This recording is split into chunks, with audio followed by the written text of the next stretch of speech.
जी बिल्कुल, हम इस वक्त मौजूद हैं तहसील पपलां के नवाही इलाका चक नंबर 8 ML में, जहाँ पर निकास है आपका बिल्कुल बंदोबस्त नहीं है। गलियों में पानी खड़ा है, अगर बारिश आ जाए तो ये बिल्कुल तालाब का मंजर पेश करने लगती हैं। इस वक्त हमारे साथ एक शहरी मौजूद है, हम उनसे भी पूछें कि वो क्या कहते हैं। जी, सबसे पहले तो मैं शुक्रगुज़ार हूँ भाई हफीज़ुल्लाह ख़ान का, जिन्होंने हमारे मसाइल को उजागर करने के लिए कोशिश की है।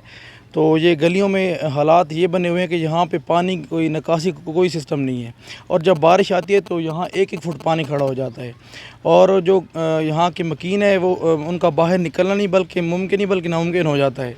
तो इसलिए हमारी हमारे यहाँ के हैं अपना इंतज़ामिया, तो हमारी उनसे गुजारिश है कि यहाँ के देखें कि यहाँ पे क्या हालात हैं। जब इलेक्शन होते हैं तो ये सारे हमारी मिन्नतें करते हैं कि वोट दें, हम ये आपके मसाइल हल करेंगे, लेकिन जब इलेक्शन हो जाते हैं तो यहाँ पे कोई बंदा नहीं आता उनका।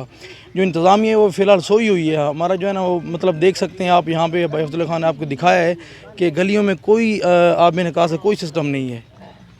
जी बिल्कुल, जिस तरह आपने इनकी बात सुनी, इनका कहना यह है कि यहाँ पर निकास से आपका बंदोबस्त नहीं है। हमारी इंतज़ामिया से अपील है कि निकास से आपका बंदोबस्त किया जाए। जी।